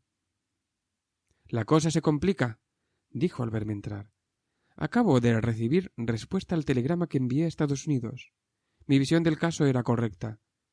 ¿Y consiste en? Pregunté con impaciencia. Mi violín mejoraría con cuerdas nuevas, observó Holmes. Métase el revólver en el bolsillo, Watson. Cuando llegue este individuo, háblele en tono normal. El resto déjemelo a mí. No lo alarme mirándole con demasiada insistencia. Ahora son las 8, dije consultando mi reloj. Sí, probablemente estará aquí antes de unos minutos. Abra un poco la puerta. Así está bien. Ahora ponga la llave por dentro. Gracias. Mire este curioso libro viejo que encontré ayer en un tenderete. De Jure inter gentes. Editado en latín en Lieja, el año 1642. La cabeza del rey Carlos todavía seguía sobre sus hombros cuando se imprimió este librito de lomo marrón. ¿Quién lo imprimió? Philippe de Croix, quien quiera que fuese. En la guarda, escrito en tinta borrosa, se lee Ex libris Gulielmi White. Me pregunto quién sería el tal Gulielmi White. Un pragmático jurista del siglo XVII, supongo. Su escritura tiene rasgos legalistas. Pero parece que ahí viene nuestro hombre. Mientras hablaba, sonó con insistencia la campanilla. Holmes se levantó sin hacer ruido y aproximó su silla a la puerta. Percibimos los pasos de la criada a través del vestíbulo y el seco chasquido del pestillo al abrirlo. ¿Vive aquí el doctor Watson? Inquirió una voz clara, pero un poco áspera. No pudimos oír la respuesta de la criada, pero la puerta se cerró y alguien empezó a subir la escalera. Los pasos eran inseguros y nuestro visitante arrastraba los pies. Al oírlos, cruzó por el rostro de mi compañero una expresión de sorpresa. Avanzaron despacio por el pasillo y sonó un golpecito en la puerta. —¡Adelante! —exclamé. A mi requerimiento, en lugar del individuo violento que esperábamos, entró renqueando en la habitación una mujer muy vieja y arrugada. Parecía deslumbrada por el súbito resplandor de la luz, y tras doblar la rodilla en una reverencia, se nos quedó mirando con ojos legañosos y parpadeantes, mientras sus dedos temblorosos hurgaban en su bolsillo. Eché una mirada a mi compañero, cuyo rostro había adquirido una expresión tan desolada que me costó un esfuerzo contener la risa. La vieja sacó un periódico de la tarde y señaló nuestro anuncio. «Es esto lo que me ha traído aquí, buenos caballeros», dijo haciendo otra reverencia. «Un anillo de oro de pedida en Bristol Road. Pertenece a mi hija Sally, casada desde hace solo el tiempo de 12 meses, y con un marido que es camarero en uno de los barcos de la Union Line. Y no quiero ni pensar lo que dirá si va y vuelve y la encuentra ella sin anillo. Porque ella es bastante bruto cuando está bien, pero cuando está trompa es brutísimo. Para que ustedes sepan, Sally fue al circo anoche con... ¿Es este anillo?», pregunté. «¡Gracias a Dios!», gritó la vieja. «Sally será esta noche una mujer feliz. Sí, este es el anillo». «¿Y cuál es su dirección?», pregunté cogiendo un lápiz. «El 13 de Duncan Street, en Houndsditch, muy lejos de aquí». «Brixton Road no cae entre ningún circo y Houndsditch», dijo Sherlock Holmes con acritud. La vieja dio media vuelta y lo miró fijamente con sus ojillos enrojecidos. «El caballero me preguntó mi dirección», dijo. «Sally vive en el 3 de Mayfield Place, Peckham». «¿Y el apellido es?» «El mío es Sawyer. El de Sally es Dennis, porque se casó con Tom Dennis, que es un tipo listo y honrado cuando está en el mar. Todo hay que decirlo. No hay camarero que aprecien más en la compañía. Pero en tierra, con las mujeres y las tabernas... «Aquí está su anillo, señora Sawyer», la interrumpí obedeciendo una señal de mi compañero. «Es evidente que pertenece a su hija, y me alegra poder devolverlo a su legítimo dueño». Farfullando bendiciones y protestas de agradecimiento, la vieja se lo metió en el bolsillo y se fue, arrastrando los pies escalera abajo. En el preciso instante en que ella salió de la habitación, Holmes se levantó de un salto y corrió a su dormitorio. Regresó enseguida, arropado en un amplio abrigo y una bufanda. «Voy a seguirla», me dijo apresuradamente. «Tiene que ser su cómplice, y me llevará hasta él. Espéreme levantado». La puerta del vestíbulo acababa de cerrarse de golpe cuando Holmes bajaba ya la escalera. Mirando por la ventana, pude ver que la vieja caminaba penosamente por la acera de enfrente y que su perseguidor la seguía a poca distancia. «O toda su teoría es equivocada», me dije, «o está a punto de introducirse en el corazón del misterio». No hacía falta que me pidiera que le esperara levantado, porque sentía que no iba a poder conciliar el sueño hasta conocer el resultado de su aventura. Eran casi las 9 cuando Holmes se marchó. Yo no tenía ni idea del tiempo que podía tardar, pero me senté impasible, dando chupadas a mi pipa y hojeando Vie de Bohème de Henry Murger. Dieron las 10 y oí los ligeros pasos de la criada yendo a acostarse. Las 11, y cruzaron ante mi puerta los pasos más solemnes de la casera, que se dirigía también a la cama. Eran casi las 12, cuando oí el seco sonido de la llave de mi compañero. Supe al instante, al ver su expresión, que no había tenido suerte. La contrariedad y el regocijo parecían luchar en su interior, hasta que de pronto se impuso el sentido del humor y prorrumpió en una estrepitosa carcajada. «Por nada del mundo quisiera que los de Scotland Yard se enteraran de esto», exclamó mientras se desplomaba en su sillón. «Me he burlado de ellos tantas veces que no dejarían de echármelo en cara el resto de mis días. Yo puedo permitirme reír, porque sé que a la larga me saldré con la mía». «¿Qué ha pasado, pues?», pregunté. No me importa narrar un episodio que me deja en mal lugar. Aquella criatura había andado un trecho cuando empezó a cojear y dio claras muestras de que le dolían los pies. Entonces se paró y detuvo un coche que pasaba por allí. Me las arreglé para estar lo bastante cerca para oír la dirección que le diera al cochero, pero mi esfuerzo fue innecesario, porque la gritó en voz tan alta que hubiera podido oírla desde el otro extremo de la calle. «Lléveme al 13 de Duncan Street, Houndsditch», gritó. Esto empieza a parecer verdad, pensé, y tras verla instalada en el interior, me encaramé a la parte trasera del coche. Es un arte que todo detective debería dominar. Pues bien, Hacia allí traqueteó el carruaje sin que el cochero tirara una sola vez de las riendas hasta que llegamos a la calle en cuestión. Yo bajé de un salto antes de que estuviéramos ante la puerta y recorrí con aire despreocupado y sin apresurarme lo que restaba del camino. Vi que el cochero se detenía. El coche bajó del pescante y le vi abrir la portezuela y quedarse esperando. Pero no salió nadie. Cuando llegué donde él estaba, buscaba frenéticamente a tientas en el interior vacío, mientras se desahogaba con el repertorio mejor surtido de palabrotas que he oído en mi vida. No había el menor rastro ni señal de la pasajera y me temo que pasará bastante tiempo antes de que cobre el importe del viaje.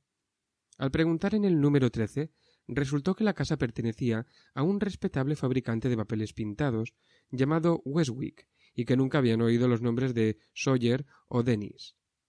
—¿No pretenderá usted decirme —exclamé asombrado— que aquella débil vieja tambaleante fue capaz de saltar del coche en plena marcha, y sin que ni usted ni el cochero se dieran cuenta?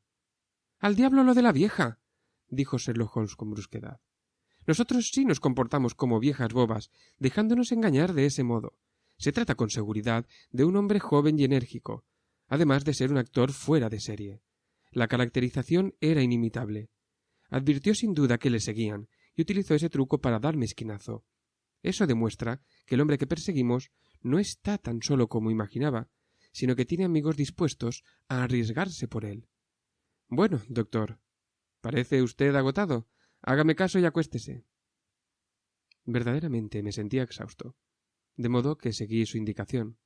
Dejé a Holmes sentado ante los rescoldos de la chimenea y a altas horas de la noche pude escuchar los melancólicos y apagados sones de su violín, indicio seguro de que seguía reflexionando sobre el extraño problema que se había propuesto resolver.